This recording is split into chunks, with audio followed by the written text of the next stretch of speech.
서늘한 바람이 불어오는 이때 함께하면 좋을 책 선물로 가져오신 분 만나는 시간이죠. 네, 그렇습니다. 예. 이분과 함께하다 보면요, 어느새 책의 세계로 푹 빠져드는 경험을 하게 되는데요. 가톨릭 출판사 임찬양 베드로 팀장님과 함께합니다. 안녕하세요. 안녕하세요. 네.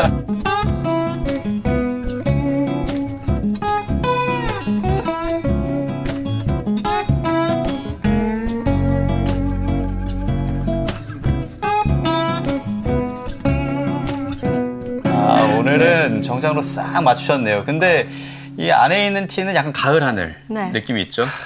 구름 하나 없는 그런 느낌. 출판사 다니실 거예요. 요즘 가톨릭 출판사의 비주얼이라고 아, 굉장히 우리- 아, 그럼 네. 바꿔야 되겠네. 비주얼을 제가 좀 뺐고 모자를 진행으로. 저 약간 요거를 이렇게 예, 제가 오늘 넘겨드릴게요. 패널처럼 입고 오긴 했는데 네. 괜찮죠. 자리 바꿔요. 예. 이리 오시오. 이리 오시오. 그래요. 자, 오늘 소개해 주실 책은 어떤 책입니까? 네, 오늘 소개해드릴 책은 프란치스코 교황님이 성모님에 대해서 묵상하시고 그 내용을 우리에게 알려주시고자 쓰셨던 자비의 어머니께 청하세요라는 책입니다. 자비의 어머니께 청하세요.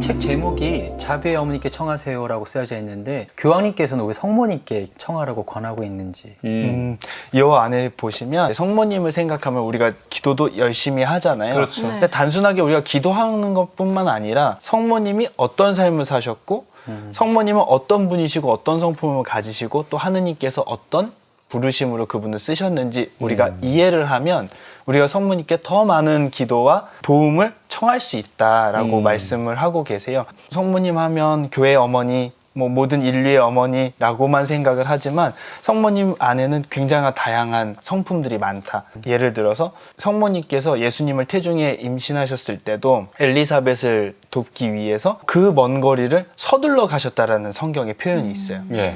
이만큼 성모님은 도움이 필요한 사람들을 위해서 서둘러 가시는 지체 없이 가시는 분이시라는 것을 강조하시면서 우리가 이런 걸 기억해야 된다. 우리가 때로는 자녀된 사람들의 입장에서는 이런 걸 도움을 청해도 될까? 이런 거를 좀 이렇게 어리광 부려도 되려나? 조금 주저하게 마련인데 교황님은 그럴 필요가 없다. 성모님은 그런 분이 아니시고 우리가 그냥 찡얼거릴 때도 성모님 항상 우리를 도와주시기 위해서 이렇게 요이땅하고 계시다가 오시는 분이시다. 그런데 왜 우리가 그런 거를 주저하고 그분께 청하지 않는 태도가 우리가 어떻게 보면 잘못된 거다라고 이렇게 알려주시고 계세요. 아이 같은 지향이더라도 그냥 아이처럼 청원을 해라. 부모는 우리의 모든 뜻과 마음을 다 품어주잖아요. 맞아요. 그런 정말 거죠. 그런 표현이 맞는 것 네. 같아요. 이 교황님의 말씀을 들어보면 우리가 챙겨줄 수 없는 모든 것까지 마음속에 딱 불편함이 있을 때 성모님 도와주세요 하면 바로 와서 저를 도와주시는 분이라는 거. 네. 우리가 그걸 항상 기억했으면 좋겠어요. 그러네요. 이 책의 목차만 봐도 어떤 성모님인지 알 것 같아요. 자비를 가르치시는 성모님, 매듭을 푸시는 성모님, 겸손하시나 피조물보다 높으신 분. 책 속에서는 구체적으로 성모님을 어떻게 표현하고 있나요? 성경을 보다 보면 우리가 그냥 너무나 자연스럽게 흘러가 버리는 것들이 많아요. 아까 말씀드린 것처럼 엘리사벳을 보러 갈 때 서둘러 가셨다. 요한 사도에게 이분이 너의 어머니시다. 그게 이제 교황님께서 어머니시다라는 표현은 요한 사도에게만 한 게 아니라 우리 모두에게 하시는 말씀이다. 너가 공경하고 공경도 하지만 힘든 거를 같이 공유하고 그분께 도움을 청해야 되는 부분들도 같이 이제 교황님께서 말씀을 해주시고요.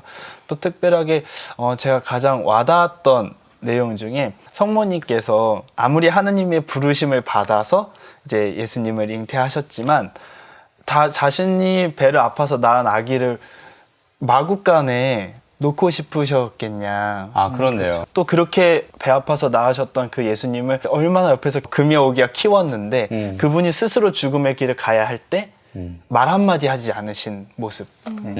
그 십자가 아래서도 그냥 지켜보고 근데 그 마음이 얼마나 그러니까 인간적인 어머니로서 얼마나 찢어질까라는 생각을 하는데 이제 그런 성모님의 그 마음이 우리를 볼 때 똑같이 있다. 그런 역할을 하고자 이 교회에 성모님을 보내주신 거다. 그것들을 잘 기억하고 더 도움을 청하고 더 함께 해달라고 어떻게 보면 많이 SOS를 쳐야 되는 거를 기억했으면 좋지 않을까. 더 찾아야겠네요, 성모님을. 뭔가 든든함이 있지 않나요? 그러네요, 진짜. 성모님이란 단어를 떠올리면 어떤 생각이 사실 들어요. 옆에서 이렇게 막 뭐라고 도움될까봐 잔소리 해도 어차피 저희는 안 듣잖아요. 어차피 안 듣는데 포근하게. 내가 무슨 일을 하더라도 이 일의 결과가 어떻게 되더라도 나의 영원한 편이 함께 계신다. 있다는 거. 맞아요. 그리고 내가 어떤 마음인지 뭐 때로는 부끄러울 수도 있고 창피할 수도 있고 또 때로는 뭐 자부심이 넘칠 수도 있는데 그 모든 마음을 옆에서 보시는 분이 계시다라는 게 어떻게 보면 가장 큰 위로가 아닐까. 그럼요. 그러네요. 그럼 팀장님이 제일 마음에 들었던 구절을 읽어주신다면. 네, 오늘 그 구절을 제가 한번 읽어보겠습니다. 저는 성모님의 시선 아래에서 묵주기도와 성체조배를 통해 여러분 모두와 일치하고 있음을 느낍니다. 시선이 얼마나 중요한지요.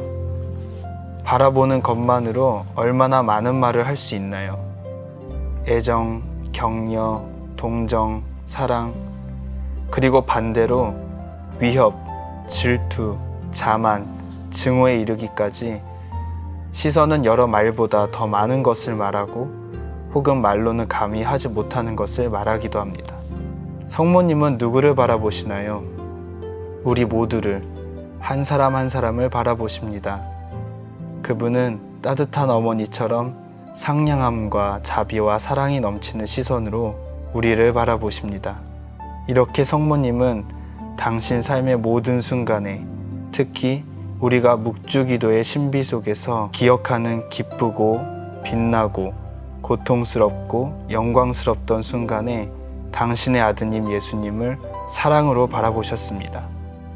우리가 각자 자신의 문제들로 지치고 낙담하고 짓눌릴 때면 성모님을 바라봅시다.